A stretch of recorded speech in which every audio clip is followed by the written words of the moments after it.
நீங்க இன்னும் நம்ம சேனலை சப்ஸ்கிரைப் பண்ணலாம், மறக்காம சப்ஸ்கிரைப் பண்ணுங்க. பக்கத்துல ஒரு பெல் ஐக்கானை கிளிக் பண்ணுங்க. நம்ம சேனலோட அப்டேட்ஸை உடனுக்குடன் தெரிஞ்சுங்க. வணக்கம்.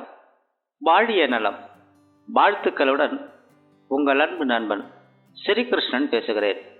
இன்றைய தலைப்பில் கர்ணனின் பூர்வ ஜென்ம ரகசியம், இதை பற்றித்தான் பார்க்க போகிறோம்.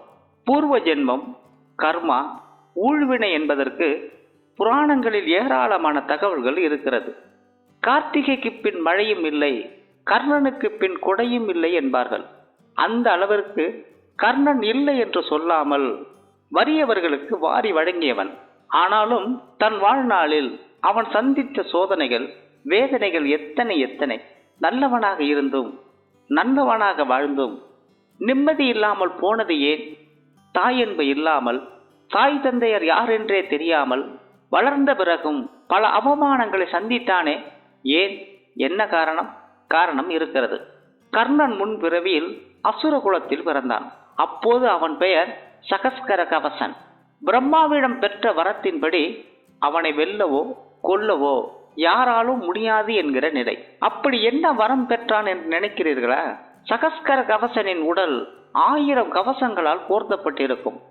அந்த 1000 கவசங்களையும் வெட்டினால் மட்டுமே அவனை கொல்ல முடியும். அவனை ஏங்க கொல்லணும்? அசுரர்களின் வாழ்நாள் சபதமே என்ன? தேவலோகத்தை கைப்பற்றுவது மட்டும்தான்.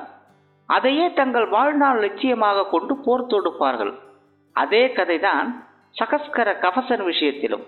சரி, இந்த கவசங்களை வெட்டும் வீரர்கள் யாருமே இல்லையா? தேவேந்திரன் வஜ்ராயுதம் வரை வைத்திருப்பவனாயிற்றே. அங்குதான் அவன் பெற்ற வரம் தடுத்தது. அதாவது, அவனின் ஒரு கவசத்தை அறுக்க வேண்டுமானால் தொடர்ந்து 12 ஆண்டுகள் தவம் செய்து பெற்ற சக்தியை கொண்டு 12 ஆண்டுகள் தொடர்ந்து யுத்தம் செய்தால் ஒரு கவசத்தை அறுக்கலாம். அடுத்த கவசத்தை அறுக்க வேண்டுமானால் மீண்டும் 12 ஆண்டுகள் தவம் செய்தே வர வேண்டும்.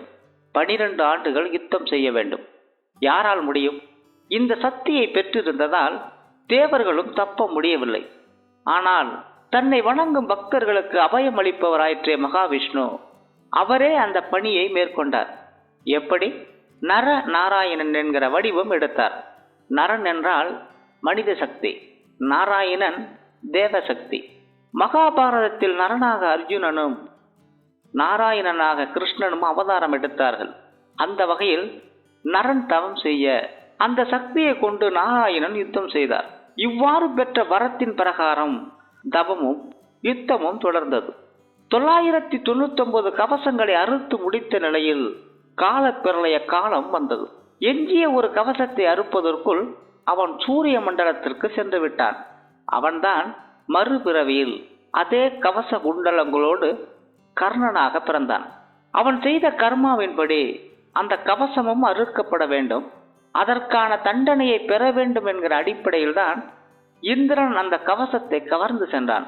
மறுபிறவி எடுத்திருந்ததால், கர்ணனே அந்த கவசத்தை வெற்றி கொடுத்ததால் அவன் பெற்ற வரம் அங்கு வேலை செய்யவில்லை. இந்த பிறவியில் நல்லவனாக இருந்தும் கூட பல துன்பங்களுக்கு ஆளாக நேர்ந்ததின் காரணமே முன் ஜென்ம கர்மாதான். சூரியனின் அம்சமாக பிறந்த கர்ணனுக்கே கர்மா விடவில்லை என்றால் நாமெல்லாம் எம்மாத்திரம் என்று சொல்லி மீண்டும் ஒரு இனிய தலைப்பில் உங்களை நான் சந்திக்கிறேன். அதுவரை உங்களிடமிருந்து வணக்கம் கூறி விடைபெறுவது உங்கள் அன்பு நண்பன் ஸ்ரீகிருஷ்ணன்.